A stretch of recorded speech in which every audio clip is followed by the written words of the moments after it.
पश्चात हम लोग साधन पाद अपना प्रारंभ करेंगे आज। सभी लंबा गहरा श्वास भरेंगे और महर्षि पतंजलि से संबंधित हम अभी प्रार्थना को प्रारंभ करेंगे। ठीक है, एक बार ओम का उच्चारण।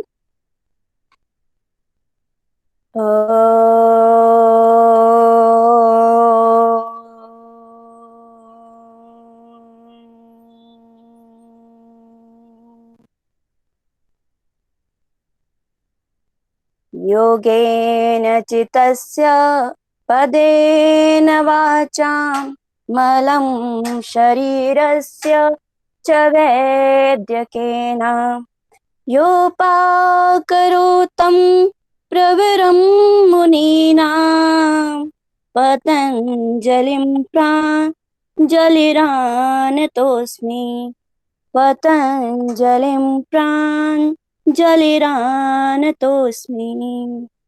आबाहु पुरुषाकारं शङ्खचक्रसिधारिणं सहस्रशीर्षं श्वेतं प्रणमामि पतञ्जलिं। गुरुर्ब्रह्मा गुरुर्विष्णु गुरुर्देवो महेश्वरः गुरुर्साक्षात् परब्रह्म तस्मै श्री गुरुवे नमः। एक साथ मेरे साथ दोहराएंगे सभी। हरिओम। हरि ओम। अपने दोनों हाथों के हथेलियों का रब करते हुए कप शेप बनाएंगे और अपनी दोनों आंखों को कवर करेंगे अपने हाथों की हथेलियों से। अपनी दोनों आंखों को ब्लिंक करते हुए ओपन करेंगे और दोनों हाथ नीचे। सभी का स्वागत है आज के रिवीजन के सेशन में। आज हमारा सेकेंड पाद हम लोग स्टार्ट करेंगे, प्रारंभ करेंगे। ठीक है, और इससे पहले हम लोगों ने प्रथम पाद अपना कंप्लीट कर लिया है, समाधि पाद। तो मैं अभी ब्रीफ इंट्रोडक्शन दे देती हूँ कि साधन पाद में हम सभी क्या करेंगे। मेरा नाम पूजा है और मैं अभी मास्टर कर रही हूँ, फाइनल ईयर में हूँ अभी। ठीक है जी। और दर्शन, मैं फर्स्ट टाइम यहाँ पे आज अपना आप सभी के सामने यहाँ मैं प्रेजेंटेशन दे रही हूँ, तो क्षमा प्रार्थी हूँ अगर मुझसे कहीं पे कोई भूल चूक हो जाती है, तो आप सभी मुझे माफ कीजिएगा। ओके, और किसी का कोई भी डाउट होगा, प्रश्न होगा, तो आप सभी चैट बॉक्स में डाल दीजिएगा। हम लोग सेशन के लास्ट में डिस्कस कर लेंगे उसको। ठीक है जी। ओके, अभी हम लोग ब्रीफ इंट्रोडक्शन ले लेते हैं कि साधन पाद में क्या है। मैं स्क्रीन प्रेजेंट करती हूँ।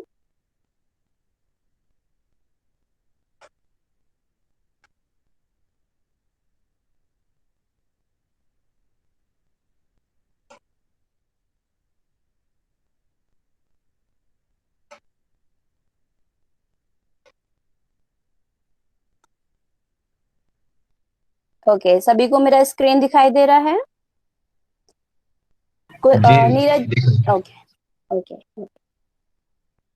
और मेरी वॉइस क्लियर है अभी सभी को? इसको वर्टिकल कर लीजिए, सॉरी हाँ, हॉरिजॉन्टल यस कर लीजिए। यस यस यस, मैं कर रही हूँ। बस मैं थोड़ा सा अपना टॉपिक एक बार आ जाऊं। ओके जी। तो हम सर्वप्रथम साधन पाद के विसाधन के बारे में जान लेते हैं। तो मैं यहाँ से क्वेश्चन लेना चाहूंगी, साधन का मतलब कौन बताएगा मुझे? रोहित सर ने बहुत अच्छे से पढ़ाया हुआ है सभी को, एक ही वर्ड का मीनिंग उन्होंने समझाया हुआ है। तो यहाँ पर आप में से कौन है जो अनम्यूट करके मुझे बताएंगे साधन का मतलब क्या है? आप सिर्फ साधन को देखिए। व्हाट इज मीनिंग ऑफ साधन? एनीवन? सोर्स, साधन, सोर्स। साधन। ओके, कोई और? साधन जैसे किसी भी कार्य को करने में जो उपयोग में हम लेंगे वो साधन कह रहा है। जैसे हम योग में ले तो समाधि के लिए हम किसके साधन का उपयोग करके समाधि तक पहुंचेंगे। बहुत बढ़िया, यस बहुत बढ़िया, आपने यौगिक वाला आंसर दे जी मैं दिया, बताऊं योगियों दीदी। वाला। Very good. हाँ जी पवन जी हैं, प्लीज बताइए। हाँ जी दीजिए एग्जाम्पल, मैं जाऊं कहीं स्टेशन जा रहा हूँ, मतलब स्टेशन के पास हमको कहीं जाना एग्जाम हम्म। देने के लिए। तो हमें क्या है ना, या बाइक से हम्म। जाऊं या कोई ऑटो से जाऊं या ट्रेन से जाऊं, कहीं भी जाना है। लेकिन मेरा वो साधन का काम जो ऑटो है, और अगर पैदल भी जाऊं तो वो भी साधन के रूप में हम ले सकते हैं। बाइक हो गया, गाड़ी, ये साधन के रूप में इसको हम ले सकते हैं। हम्म। ठीक है, बहुत बढ़िया पवन जी। तो इन शॉर्ट में भी बताऊंगी, जो पवन जी बोल रहे हैं ये बात सही है कि किसी भी ऐप के कार्य को करने के लिए हमें जिन जिन चीजों की आवश्यकता पड़ती है वो हमारा साधन के तौर पे ही जाना जाता है। ठीक है। अब जैसे कि हमें समाधि मार्ग में जाना है या फिर ईश्वर की प्राप्ति करना है, तो हमारा जो शरीर है वो साधन का कार्य करता है। अगर हमारा शरीर स्वस्थ नहीं रहेगा तो हम अपने किसी भी कार्य को कंप्लीट नहीं कर पाएंगे। इसी चीज के लिए महर्षि पतंजलि ने अष्टांग योग की रचना की है। ठीक है। और उन्होंने आसन को रखा है प्राणायाम से पूर्व, ताकि आपका शरीर जब स्वस्थ रहेगा, दृढ़ रहेगा, स्थिर रहेगा, तो आप किसी भी एक आसन में बैठ के लंबे टाइम तक अपना अभ्यास कर सकते हैं। ठीक है जी। और समाधि की स्थिति प्राप्त कर सकते हैं। अब दूसरा हम आगे बढ़ते हैं कि प्रथम पाद में आप लोगों ने सभी ने पढ़ा कि वहां पे समाधि के प्रकार कितने थे और कैसे वो ईश्वर प्राणिधान के बारे में हम सभी जानते हैं। योग का डेफिनेशन वहां पे हम सुनते हैं, हम सभी ने वहां पे पढ़ा। तो अल्टीमेटली वहां पे ऐसे साधक का वर्णन किया गया जो एकाग्र चित्त वाले थे। ठीक है। मतलब जिनको बहुत कुछ करने की जरूरत नहीं थी, बस उनको अभ्यास वैराग्य के द्वारा, ईश्वर प्राणिधान के द्वारा अपना समाधि की स्थिति प्राप्त करना था। तो साधन पाद में साधन पाद की रचना करने का मकसद था महर्षि पतंजलि का कि जो चंचल चित्त वाला साधक है, ठीक है, यानी जो निम्न कोटि या अधम कोटि मध्यम कोटि का है, तीन तरह के साधक हैं। कोई मुझे बताएंगे तीन तरह के साधक कौन कौन से हैं? मृदु मध्य मधु मध्य अधिमात्र। का अध्ययन। अधिमात्र। हाँ। तो जो हमारे दूसरे और तीसरे लेवल के साधक हैं, तो फर्स्ट लेवल के जो टॉप लेवल के होते हैं उनके लिए तो समाधि पाद का हो गया, उसको फॉलो करेंगे, उसका अनुसरण करेंगे। लेकिन जो आपके चंचल चित्त वाले साधक है या जो योग के मार्ग में अभी अभी वो बढ़ना चाहते हैं, तो उनके लिए उनके लिए वो सभी टेक्निक्स को बताते हैं, जितने भी टेक्निक की जरूरत होती है। ठीक है। तो अभी हम साधन पाद में पढ़ेंगे कि जो चंचल चित्त वाले साधक होते हैं उनको कैसे उनकी साधना को प्रारंभ करना है, कैसे उस अभ्यास को प्रारंभ करना है। तो अभी हम लोग मैं आगे स्क्रीन को बढ़ाती हूँ, मूव करती हूँ स्लाइड को। ठीक है। तो पहला सूत्र है आपका साधन पाद में, तपः स्वाध्याय ईश्वर प्रणिधानानि क्रिया योग। ठीक है। तो जो चंचल चित्त वाला साधक है उसके लिए क्रिया योग का वर्णन करते हैं महर्षि पतंजलि। और ये साधन पाद में सबसे पहला सूत्र है। साधन पाद में टोटल 55 सूत्र बताए गए हैं, जिनमें से आज हम लोग करेंगे 1 से लेकर 27 तक। ठीक है। इसमें कौन कौन सा विषय हम लोग कवर करेंगे आज? क्रिया योग के बारे में, क्लेशों के बारे में जानेंगे, हेय यानी चतुर्विध वाद के बारे में जानेंगे, प्रकृति, पुरुष और बुद्धि, इनको जानेंगे, उनका संयोग और इनका फिर उपाय किस तरीके से है वो सब हम लोग पढ़ेंगे। ठीक है। और सबसे लास्ट में आपका होगा सूत्र संख्या नंबर 27, जिसमें विवेक ख्याति के उपरांत 7 प्रकार की विशेष प्रकार की भूमियां उत्पन्न होती हैं। ठीक है। तो मैं बहुत ब्रीफली लेके जा रही हूँ, बहुत डिटेल में नहीं जाऊंगी, क्योंकि रोहित सर ने ऑलरेडी करवा दिया और हमारे पास इतना टाइम नहीं है, ठीक है, कि हम पूरा डिटेल में जाएंगे। ओके। तो तप स्वाध्याय ईश्वर प्रणिधानानि क्रिया योग है, वो बताते हैं क्रिया योग क्या है। तप, स्वाध्याय और ईश्वर प्रणिधान ही क्रिया योग है। तप क्या है, तप समझ लेते हैं हम। तप होता है आपका आपको जो करना है, जो आपके लिए निश्चित कर दी गई है, उसको निरंतर आपको करना है, चाहे वो आपको पसंद है या फिर नहीं। आपको अपने कर्तव्यों का पूरा अनुसरण करना है और उन कर्तव्यों को अच्छे से निभाना है। ठीक है। यानी आपको शारीरिक मानसिक दोनों तौर पे ही अपने आप को उस कर्तव्य को पूरा करने के लिए रेडी रखना है, तो वो आपकी तप के अंतर्गत आता है। ठीक है। और नेक्स्ट आपका आ जाता है स्वाध्याय। स्वाध्याय को 2 तरीके से हम समझेंगे। एक स्वाध्याय तो ये बताया गया है, अगर आप शास्त्रोक्त वे में लेके जाते हैं, कि आपका जो भी ग्रंथ है, उन सभी का आपको अध्ययन करना है, उससे लिए गए शिक्षा का अनुसरण करना है, ठीक है, आकलन करना है। और दूसरा, अगर आप नॉर्मल शब्दों में समझे तो स्वाध्याय का मतलब होता है स्वयं का अध्ययन। आप खुद अपने आप का अध्ययन जब करते हैं तो वो स्वाध्याय कहलाता है कि मैं किस लेवल पे हूँ, मैं किस स्तर पे आ गया हूँ, ठीक है। जैसे फॉर एग्जाम्पल के तौर पे जो श्री राम जी को बहुत मानते हैं, ठीक है, सबके आइडियल होते हैं, सबके आदर्श होते हैं, ठीक है। तो उस आदर्श व्यक्ति के अंदर जो जो क्वालिटी होती है ना, उसको फॉलो करने के लिए हम अपने आप को तैयार करते हैं। वहां पे आत्मचिंतन भी होता है, उसमें कुछ ऐड किया जाता है, कुछ हम लोग कुछ अपनी आदतों को कंट्रोल भी करते हैं, तो आपके स्वाध्याय के अंदर आ जाता है। तीसरा आपका है ईश्वर प्रणिधानानि, ठीक है, यानी ईश्वर के प्रति समर्पित हो जाना। गीता में भी कहा गया है, ठीक है, कि जो भी आप कर्म कर रहे हैं, जैसा भी कर्म कर रहे हैं, अच्छा कर रहे हैं, बुरा कर रहे हैं, एक जो चिकन वगैरह या फिर जो फिश को काटते हैं, उनको उनको और कोई व्यवसाय नहीं है, बट वो मजबूर हैं अपना जीवन निर्वाह करने के लिए, मजबूर है कि उन फिशेस को पकड़े, मारे और बेचे और उसे अपना घर चलाएं, ठीक है। लेकिन वो और कोई उनके पास ऑप्शन नहीं है, तो वो क्या कर सकते हैं इस कंडीशन में? वो ईश्वर को समर्पित कर देंगे, उनका जो भी कार्य हो रहा है, हे भगवान ये मैं आपको समर्पित करता हूँ, मैं इसी के काबिल हूँ, मैं इतना ही कर सकता हूँ, ठीक है।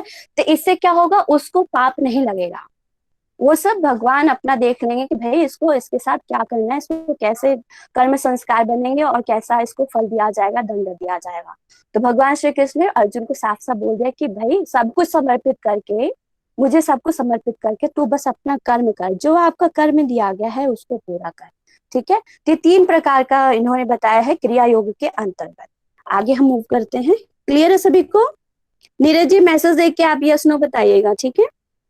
जी जी बिल्कुल। ओके, नेक्स्ट आपका आता है सूत्र संख्या नंबर। क्वेश्चन पूछ रहे हैं कुछ। क्वेश्चन लास्ट में लेंगे, सॉरी। तप और कर्म से क्या अंतर है? ठीक है, लास्ट में ले लेना। ये क्वेश्चन रोहित सर ने आंसर दे दिया है, प्लीज आप वीडियो देखें और उसको फॉलो करें। अगर मैं समझा तो सकती हूँ, मैं अभी इन शॉर्ट में बता देती हूँ। कर्म जो है, आप बिना कर्म किए तो रह ही नहीं पाएंगे, ठीक है जी। तो कर्म तो आपको करना ही पड़ेगा, उसमें भी आपको तप करना पड़ेगा, अपने आप को कंट्रोल करना पड़ेगा कि भाई किसको मुझे कितना करना है, कितना नहीं करना। बाकी और डिटेल के लिए आप रोहित सर का वीडियो फॉलो करें। आई थिंक डे 5th में उन्होंने एक्सप्लेन किया हुआ है, ठीक है, 5th लेक्चर में। क्लियर? ओके, तो नेक्स्ट है इन क्रिया योगों को करने से क्या फल मिलता है। तो बताते हैं कि समाधि भावनार्थ क्लेश तनु करनार्थ, यानी समाधि की भावना उत्पन्न होती है और क्लेश जो होते हैं वो तनु हो जाते हैं, यानी क्षीण हो जाते हैं, हल्के हो जाते हैं, ठीक है। याद रखना, आगे भी हम लोग पढ़ेंगे जब, तो वहां पे तनु का मतलब यही लिया जा रहा है कि उसको खत्म नहीं किया जा रहा, जड़ से कभी खत्म नहीं होगा ये क्लेश, ठीक है। हाँ, आप और आगे तपस्या करते हैं तो उस लेवल पे जाके आगे के लेवल पे जाके आप इसको समाप्त कर सकते हैं, बट यहाँ पे इनको सूक्ष्म करना है। अब आगे के सूत्र में बताते हैं भाई क्लेश क्या है फिर, ठीक है। क्लेश को समझाया जाता है अविद्या अस्मिता राग द्वेष अभिनिवेश क्लेश, ठीक है। यानी एक सेकेंड,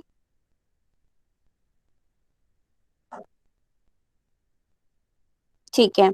अविद्या अस्मिता राग द्वेष अभिनिवेश क्लेश, तो ये 5 तरह के क्लेश बताए गए हैं, ठीक है।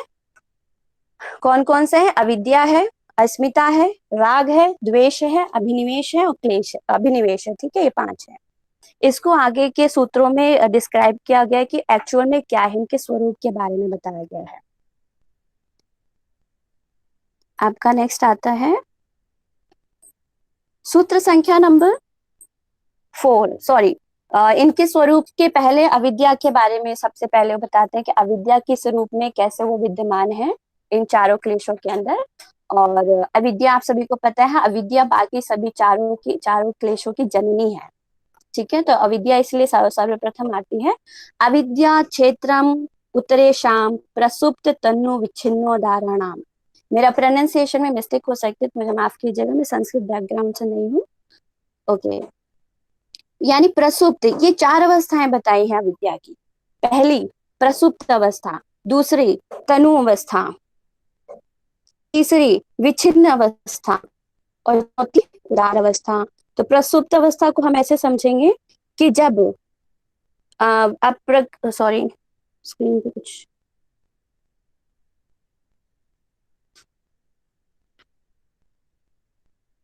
ओके प्रसुप्त अवस्था आपका होता है कि जब हम स्टार्टिंग में जब प्रकृति में कोई विक्षेप नहीं होता है, जब सत्व रजस तम वो समान स्थिति में होते हैं और कोई भी विक्षेप नहीं उनके अंदर हुआ होता है, कोई भी परिवर्तन नहीं हुआ होता, तो किसी नई चीजों की उत्पत्ति नहीं हुई होती है। ठीक है, एक तो तरीका ये। दूसरी प्रसुप्त अवस्था आप कह सकते हैं चित्त में जब क्लेश जो है वो सोई हुई अवस्था में होते हैं। ठीक है, मतलब वो कार्य नहीं कर रहे होते हैं, वो उनमें कोई भी विक्षेप या उसमें वृत्तियां नहीं उत्पन्न हुई होती हैं, वो सुप्रसुप्त की अवस्था यानी सोई हुई अवस्था। यानी जो उच्च कोटि के साधक होते हैं उनकी ये अवस्थाएं उन्होंने अभ्यास वैराग्य के द्वारा दग्ध बीज कर देते हैं, उसको सुला देते हैं, उसको अपने में समाहित कर देते हैं। ठीक है, और दूसरा आपका है तनु। तनु यानी जो क्लेश है आपके अविद्या अविद्या अस्मिता राग द्वेष अभिनिवेश, इनको तनु कर देते हैं यानी हल्का कर देते हैं। हल्का कौन करता है? जैसे योगी साधक होते हैं, वो पुनः अभ्यास और वैराग्य या फिर क्रिया योग के माध्यम से इन क्लेशों को तनु कर देते हैं यानी क्षीण कर देते हैं। ठीक है, इनका जो असर होता है बहुत कम रहता है, यानी कि इनके अंदर आप देखेंगे कि जो इनका सत्व रजस तम है वो बहुत ही कम लेवल पे हो जाता है। तो ये इनका पॉसिबल होता है अभ्यास वैराग्य की वजह से। अब आपका थर्ड है विच्छिन्नोदाहरणाम। विच्छिन्नोदाहरणाम का मतलब होता है कि जो आपका क्लेश है, बाकी जो 4 क्लेश हैं उनमें से कोई एक क्लेश जो है उग्र होती है तो दूसरी जो है क्षीण हो जाती है। ठीक है, वो हल्की पड़ जाती है, तो मतलब विच्छिन्नता का भाव आ जाता है। आप इस इजी शब्दों में समझ सकते हैं कि आपका अगर सत्व बढ़ा हुआ है, ठीक है, नहीं, एक पल होता है कि आपका सत्व बढ़ जाता है तो अगले पल ही आपका तम आगे आ जाता है। तो ये जो होता है ऊपर नीचे होते रहते हैं, अप डाउन होते रहते हैं। ठीक है, मतलब आपका जो प्रकृति है सत्व रजस तमस की ऊपर नीचे होते रहेंगे।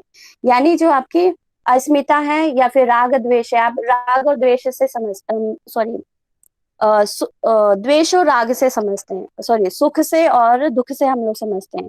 जब आप सुख का अनुभव कर रहे होते हैं तो आपका दुख वाला जो क्लेश होता है वो आपका डाउन रहता है, वो उस टाइम एक्टिव नहीं रहता है। लेकिन अगले ही पल जब आप दुखी होते हैं तो आपका सुख वाला जो क्लेश है वो डाउन हो जाता है, यानी राग आपका डाउन हो जाता है, यानी दोनों ही एक साथ नहीं चलेंगे। और उदाहरण की स्थिति हो जाएगी, इस स्थिति में एक आपका क्लेश उदार की अवस्था में हो जाएगा। जैसे रावण रावण का नहीं, राक्षसों का आप देख लीजिए, उनका जो तम वृत्ति होती है वो इतना उग्र हो जाता है कई बार कि बाकी सारे क्लेश उसके सामने छोटे पड़ जाते हैं। मतलब उसके उसके सामने कोई भी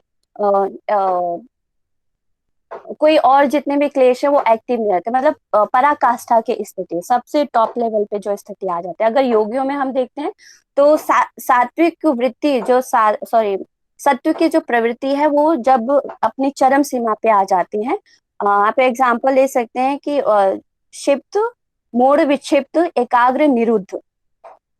तो जो आपका सत्व का स्थिति होता है टॉप लेवल पे होता है, तो अच्छे जो साधक होते हैं वो सत्व को भी लास्ट में त्याग देते हैं। तो यहाँ पे सत्व की स्थिति यानी जब आपके सत्व पराकाष्ठा पे होगी, ऊपर होगी, तो आपके जो तम होंगे, तम गुण और रजस गुण वो बिल्कुल छोटे हो जाएंगे। मतलब ये, और ये दूसरा आप डिफरेंस, ज्यादातर ये कंफ्यूजन होता है विच्छिन्न में और उदार में। क्या डिफरेंस है? विच्छिन्न में होते हैं वो चेंज होते रहते हैं, ठीक है। उदार की स्थिति में वो लंबे टाइम तक बने रहते हैं।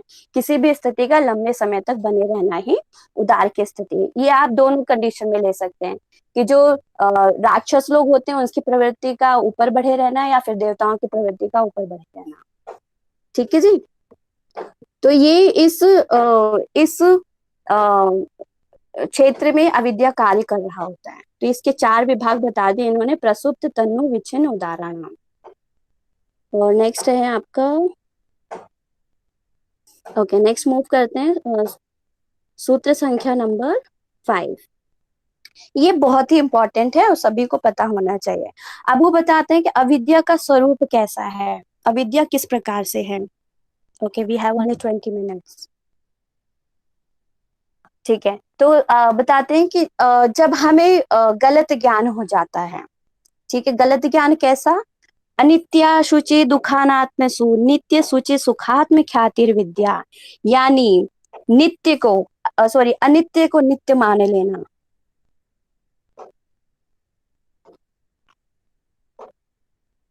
ओके,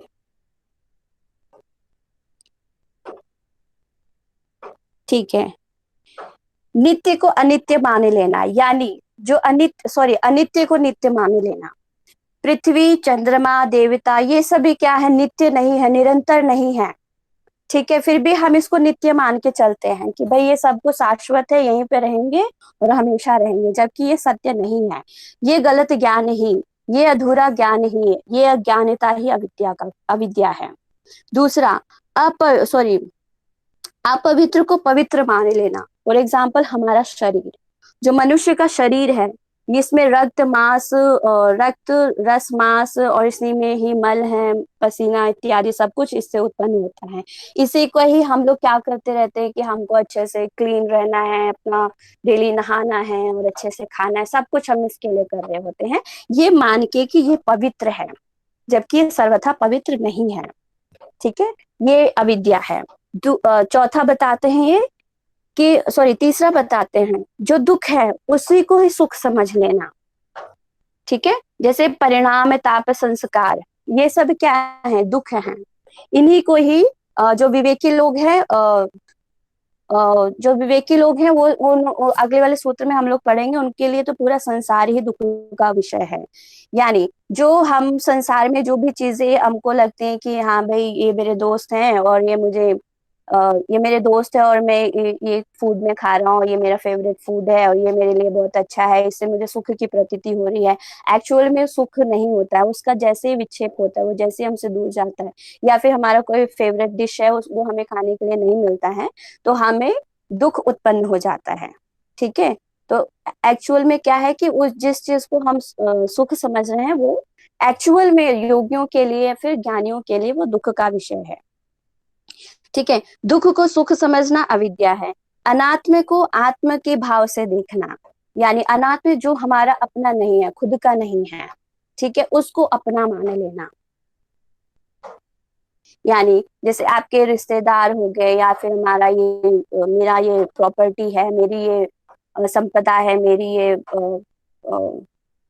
ये सब कुछ, मतलब जो हम लोग अपना कलेक्ट कर रहे होते हैं कि अपना बैंक बैलेंस बढ़ाना है और अपना हम उसको आगे फ्यूचर में यूज करेंगे, ऐसे यूज करेंगे, वैसे यूज करेंगे, तो वो सारी चीजें क्या होती हैं, वो हमारी अपनी ही नहीं है, परमानेंट नहीं है। जब भी हम ये देह छोड़ के जाएंगे, उसको हम यहीं पे छोड़ के जाएंगे।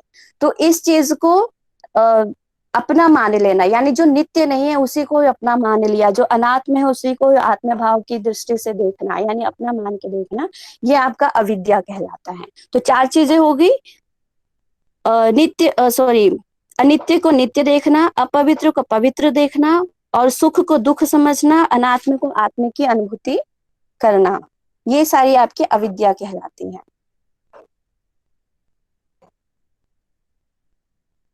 ठीक है, अब वो आगे बताते हैं, दूसरा हमारा क्लेश है अस्मिता। अस्मिता क्या है, दृक् दर्शन शक्तयो एकात्म तेवा अस्मिता, यानी दृक् यानी आपका दृक् शक्ति यानी पुरुष, और दर्शन शक्ति यानी बुद्धि, पुरुष और बुद्धि को एक मान लेना ही अस्मिता कहलाता है। ठीक है, क्योंकि हमको यही लग रहा होता है कि ये जो भी कार्य कर रहा है, करवा रहा है, वो सब पुरुष करवा रहा है, बट एक्चुअल में ऐसा नहीं है, वो सब बुद्धि के कारण हो रहा है, क्योंकि बुद्धि के वशीभूत बुद्धि में अपने स्वरूप को देख रहा है पुरुष। तो जो ये मिथ्या ज्ञान हो जाता है, गलत ज्ञान हो जाता है, दृक् दर्शन शक्ति और एकात्मता अस्मिता, यानी पुरुष और बुद्धि को एक मान लेते हैं, ये अस्मिता कहलाता है। सुखानुशयी राग, अब नेक्स्ट क्लेश के बारे में बताते हैं। सुखानुशयी राग, जो सुख की अनुभूति देता है, ठीक है, जिससे सुख की प्राप्ति होती है और उसी का ही हम फिर अनुसरण करते रहते हैं, उसके बारे में सोचते रहते हैं, विचार करते रहते हैं, मनन करते रहते हैं, तो वह स्थिति क्या होती है, राग की स्थिति होती है और इससे भी हमको पीड़ा होती है।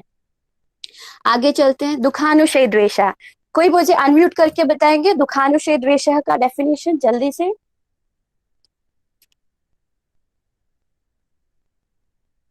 दुख के पीछे लगे रहना।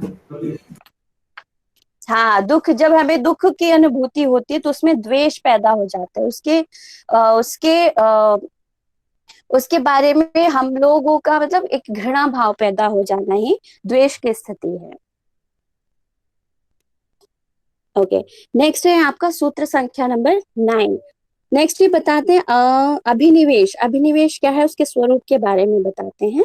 तो अभिनिवेश को यहाँ पे लिया गया है मृत्यु का भय। ठीक है जी। स्वर स्वाही विदुषो अपि तथा रूढ़ो अभिनिवेश है, यानी स्वर स्वाही मतलब जो स्वयं में परंपरागत से स्वभाव भाव से सॉरी अपने आप में निरंतर जो स्वतः चल रहा है, वो क्या चीज है, वो अभिनिवेश है, जो किसमें विद्यमान है, विदुषो अपि, यानी जो विद्वानों में मौजूद है। रूढ़ो तथा रूढ़ो अभिनिवेश है, यानी रूढ़ यानी मूर्ख व्यक्ति।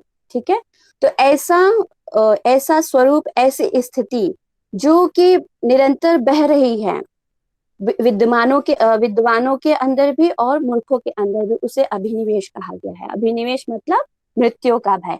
ऐसा कोई भी प्राणी नहीं होगा जिसको मृत्यु का भय नहीं होगा। ज्ञानी से ज्ञानी लोगों को है, मूर्ख से मूर्ख लोगों को है। ये महर्षि पतंजलि समझाते हैं यहाँ पे। नेक्स्ट है सूत्र संख्या नंबर 10।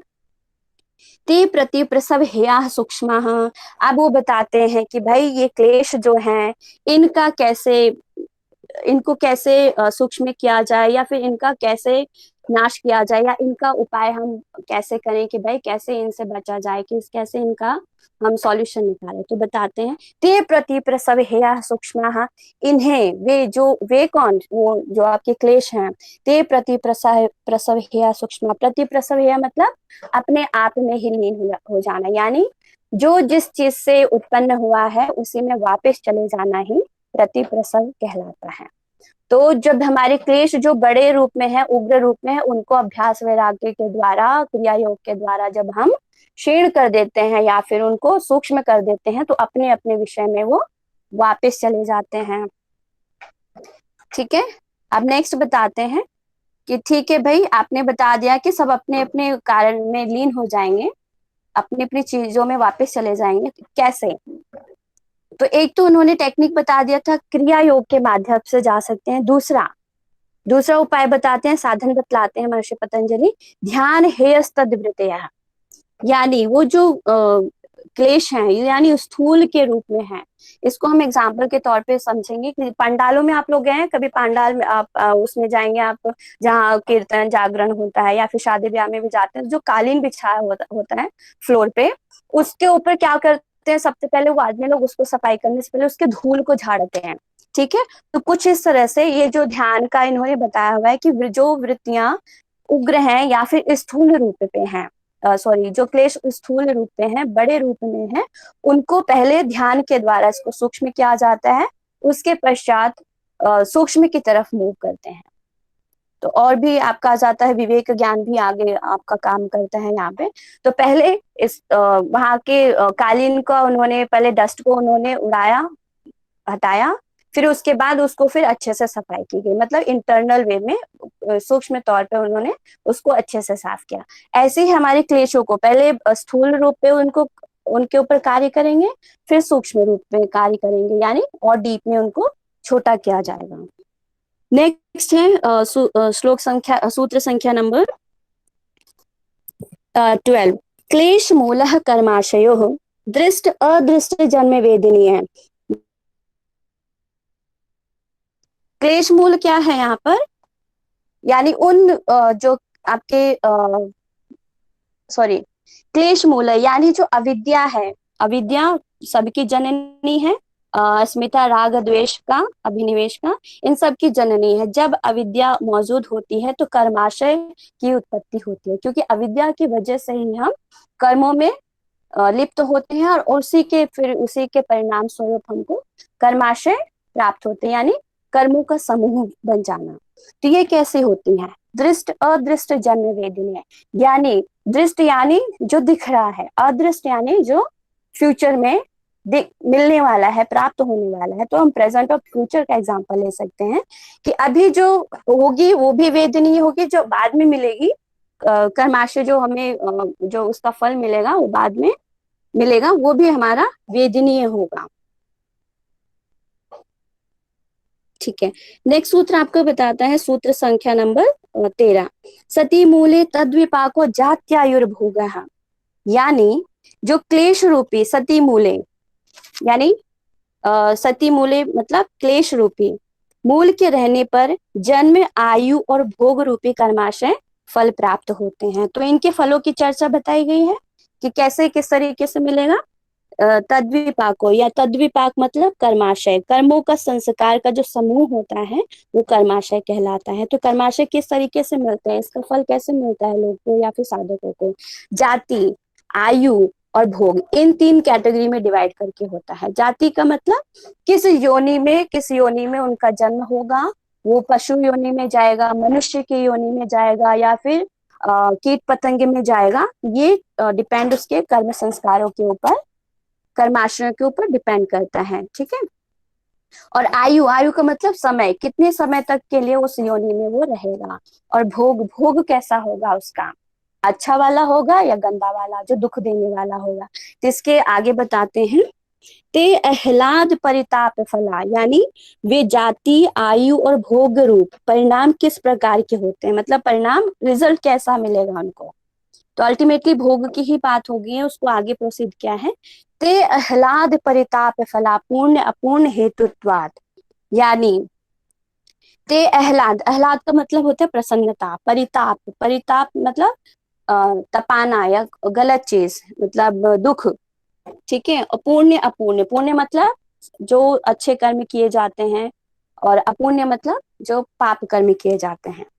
ठीक है, पुण्य और पाप रूपी क्लेश जो कर्माशय है, यानी पुण्य और जो पाप रूपी हमारे कर्माशय है, हमने जैसा कार्य किया है, जैसा हमारा संस्कार बना हुआ है, उसी के अकॉर्डिंग जब हमें जन्म होता है किसी भी योनि में, तो उसमें हमें आनंद और दुख रूपी फल मिलते हैं।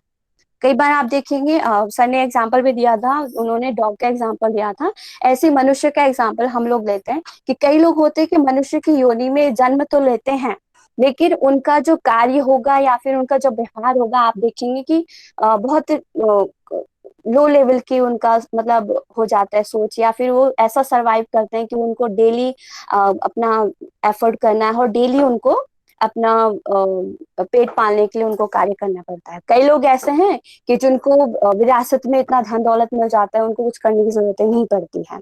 तो ये सब किसकी वजह से है? ये उनको सुख देने वाला कर्म मिल रहा है क्योंकि उन्होंने पूर्व जन्म में कोई पुण्य कार्य किया था, और पाप देने वाला कर्म उनको मिल रहा है क्योंकि उन्होंने पूर्व जन्म में कुछ गलत काम किया था। तो इसी के अनुसार इनको जाति, आयु और भोग में उनको सुख दुख प्राप्त होता है। अब आके बोलते हैं, ये विवेकियों का कहना है, परिणाम ताप संस्कार दुखेण गुण वृत्ति विरोधाश्च दुखमेव सर्व विवेकिनः। ओके, 6 मिनट है भाई, कैसे होगा पूरा? चलो जी, कोई बात नहीं। परिणाम में आराम से। ठीक है जी, ओके। तो परिणाम ताप संस्कार दुखेण गुण वृत्ति विरोधाश्च दुखमेव सर्व विवेकिनः, यानी जो विवेकी व्यक्ति है उनके लिए पूरा संसार ही दुखमेव है, यानी दुख के समान लगता है। परिणाम से प्राप्त होने वाली चीज, परिणाम आपका होगा रिजल्ट, रिजल्ट मिलता है। हम किसी भी कार्य को करते हैं ना, तो उसका रिजल्ट कैसा मिल रहा है, अच्छा भी मिलता है, कई बार नेगेटिव भी मिलता है, तो उसके अकॉर्डिंग जो भी चीज मिल रहा है वो भी दुख है योगियों के लिए। ठीक है जी, जैसे कि हम लोग अपना हेल्थ का ध्यान नहीं दे रहे थे, हम लोग यंग हैं अभी अभी कुछ भी अपना हेल्थ का कुछ भी ध्यान नहीं दे रहे, जैसे जैसे हम हमारा ये हैबिट परमानेंट हो जाएगा, हमको जैसे लाइक कि मुझे मिठाई बहुत पसंद है, मीठा चीज खाना बहुत पसंद है, तो इसमें क्या होगा, इसका परिणाम क्या होगा, इस आदत का परिणाम आगे चल के ये होगा कि मुझे डायबिटीज भी हो सकती है। ठीक है, तो हमारा जो हमने काम किया अच्छे से लेके शुरू किया था, मेरे को बहुत ही अच्छा लग रहा था, और आगे जाके इसने मेरे को दुख में कन्वर्ट कर दिया, उससे मेरे को डायबिटीज हो गया। अब मेरे को उसको छोड़ना ही पड़ेगा, अपने जो मुझे पसंद है जो चीज। ठीक है, तो परिणाम यानी रिजल्ट, जिसका रिजल्ट के तौर पे जो हमें प्राप्त होता है। और दूसरा आपका आ जाता है ताप संस्कार। ताप यानी मानसिक स्थिति पे आप ले सकते हैं, फॉर एग्जाम्पल के तौर पे मैं बताऊंगी, भय की स्थिति जब उत्पन्न होती है, कि मतलब भय की स्थिति या ईर्ष्या की स्थिति, द्वेष की स्थिति, कि मेरे से व्यक्ति आगे क्यों है, या फिर इसके पास इतना धन दौलत क्यों है, या फिर इस बात का डर लगा रहना कि यार मेरी मृत्यु बहुत जल्दी हो जाएगी, या फिर मैं और आगे मैं कैसे अपना लाइफ सरवाइव करूं, मेरे पास ये नहीं, मेरे पास वो, मैं मतलब भय की स्थिति उत्पन्न होना मानसिक स्थिति पर। ठीक है, और आपका नेक्स्ट है संस्कार। संस्कार आपका जो आपके चित्त पर जिस चीज का प्रकाश पड़ जाता है, यानी कि आपके संस्कार में आ जाते हैं, कि जैसे कि आपने किसी चीज का सुख का अनुभव किया, वो आपको आगे चल के फिर वो चीजें याद आती हैं, कि भाई जैसे मेरे फ्रेंड्स, अभी आप कोरोना के टाइम पे हम लोग बहुत एक साथ में कैंटीन में बैठ के सारे फ्रेंड्स बातें करते थे, अपना टाइम एक्सपेंड करते थे, अपने लेसन प्लान के बारे में डिस्कस करते थे, सारी चीजें करते थे। लेकिन अब वो चीज नहीं हो पा रहा है, तो जो हमारे संस्कार में, क्योंकि वो चित्त में छिप गया है, बैठ गया है, कि उस टाइम हम लोग बहुत एंजॉय करते थे, और अभी हम लोग उस चीज को याद करें, यानी पास्ट की चीजों को सोचते रहना ही संस्कार दुख के अंतर्गत आता है। तो ये सभी जो भी संसार में जो भी एक्टिविटीज, जो भी क्रिया हो रही हैं, और गुण, गुण मतलब आपका सत्व रजस तमस, जब इनमें विक्षेप आता है, यानी सत्व कभी प्रधान हो जाएगा, कभी आपका तमस प्रधान हो जाएगा, कभी आपका रजस प्रधान हो जाएगा, तो इनमें अप डाउन होता रहता है, तो ये भी कभी समान स्थिति में नहीं रहता, तो ये भी दुख की कैटेगरी में है। तो विवेकी लोग कहते हैं पूरा संसार ही दुख में है, तो इसको छोड़ो और कैवल्य की प्राप्ति करो। आगे बढ़ते हैं हम लोग, सूत्र संख्या नंबर 18 दुखम ना, सॉरी सूत्र संख्या नंबर 18, ये यहाँ से आपका चतुर्व्यूहवाद स्टार्ट होता है, और बहुत ही इंपॉर्टेंट है, आप क्वेश्चन में पूछे जाएंगे चतुर्व्यूह के वाद के बारे में। ठीक है, हेयम दुखम नागतम। हेयम यानी दुख, सॉरी, हेयम यानी त्यागने योग्य, दुखम नागतम दुख, त्यागने योग्य दुख, अनागतम यानी जो कि आया हुआ नहीं है। तो बताते हैं कि कौन से दुख को आप त्याग कर सकते हैं, जो हमने पहले कर्म किए हुए थे तो हमको मिलेगा ही मिलेगा, उसके बारे में तो हम कोई सॉल्यूशन नहीं कर सकते, उसको तो हम कैसे भी नहीं हटा सकते, बट जो फ्यूचर में हमको मिलने वाला है, उस दुख को कैसे हम कंट्रोल करें, उस दुख से हम कैसे अपने आप को बचाएं। तो सॉरी, यहाँ पे ऐसा नहीं होगा, जो पास्ट में चीजें हमने की हुई है उसका तो फल हमको इस प्रेजेंट टाइम पे मिल जाएगा, लेकिन आपको फ्यूचर में कोई और कर्म संस्कार ना मिले, या फिर कोई और उसका फल ना बन पाए, तो उसके लिए इन्होंने उपाय बताया कि कौन सा आप दुख का निवारण कर सकते हैं। वो है आपका दुख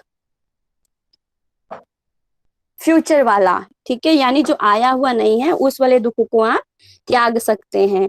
तो आगे बताते हैं हेय हेतु, इस दुख का कारण क्या है। ठीक है, हेय हेतु यानी दृष्ट दृश्यो संयोगो हेय हेतु, तो इसका दुख का कारण है कि प्रकृति पुरुष का संयोग ही दुख का कारण है, इस वाले सूत्र में बताते हैं। नेक्स्ट सूत्र बताते हैं, सूत्र संख्या नंबर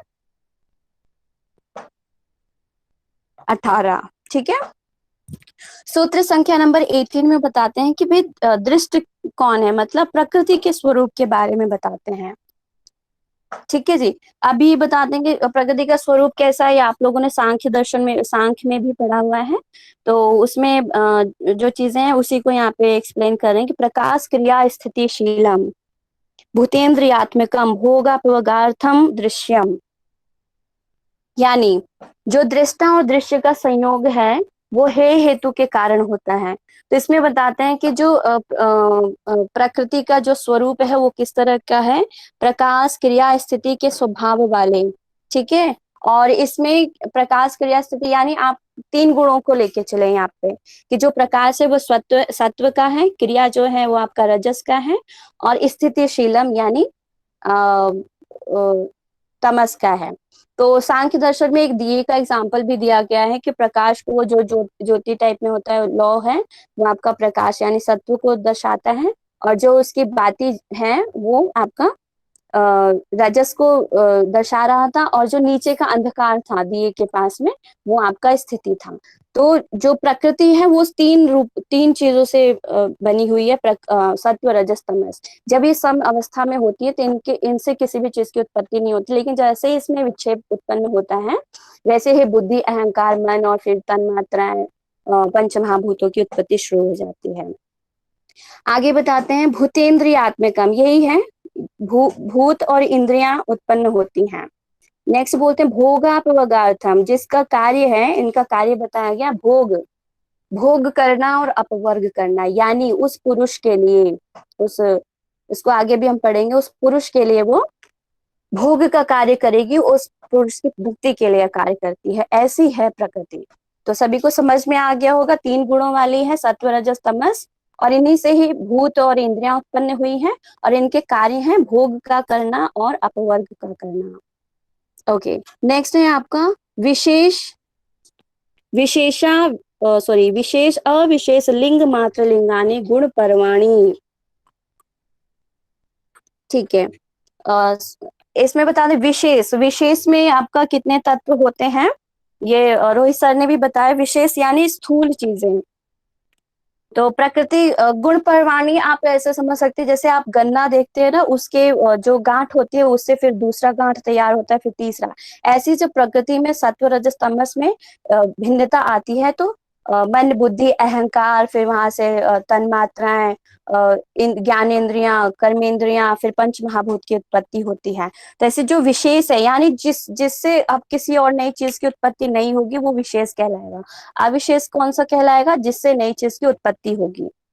ठीक है, और विशेष में आपके आ जाते हैं 5 महाभूत, ठीक है, और 11 इंद्रियां आती हैं। 11 इंद्रियों में आपके आ जाएंगे 5 कर्मेंद्रियां, 5 ज्ञानेंद्रियां और 1 मन जो है उभय इंद्रिय है। ठीक है, तो ये 16 तत्वों से मिलकर विशेष बनता है। अविशेष में आपका आ जाता है तन मात्राएं, 5 तन मात्राएं और अहंकार, ये 6 हो जाते हैं।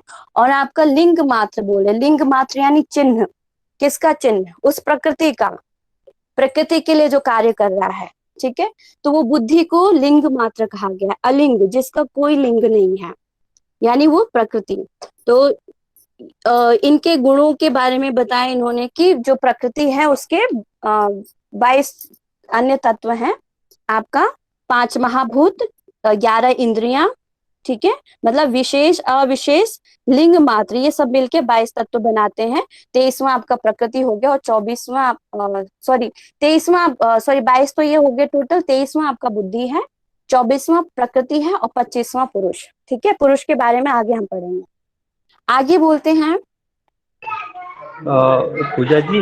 हाँ जी, कोई बात नहीं है, आप बाकी आगे भी कर लीजिएगा, हम समझ सकते हैं। जैसे जिस परिस्थिति से मैं गुजरा था उसी परिस्थिति से आप भी गुजर रहे हैं, तो यस, ठीक है, तो कोई बात नहीं, अगले बार कर लीजिएगा आप। और एक प्रश्न है, किन्हीं ने पूछा है आपको, जो प्रश्न है यही हेतु का, वो प्रश्न हाँ, पूछ लीजिए, पूजा जी जवाब दे दीजिए। ठीक है, तो मैं माफी चाहूंगी, अभी हम लोगों का 19 सूत्र ही कंप्लीट हुए हैं।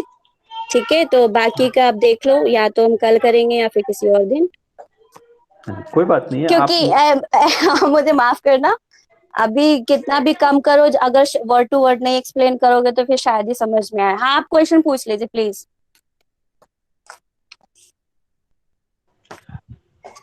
एक का प्रश्न था वो हे के बारे में, जो दुख आने वाला है उसको कैसे कंट्रोल करेंगे, आई थिंक ऐसे ही प्रश्न था। इसके बारे में आगे उन्होंने बताया हुआ है ना कि एक सेकंड में बताती हूँ आपको। विवेक ज्ञान जब हम लोगों को प्राप्त होता है, तो उस कंडीशन में हम लोग जो हमारा आगे आने वाली जितने भी दुख होते हैं उसको कंट्रोल किया जा सकता है।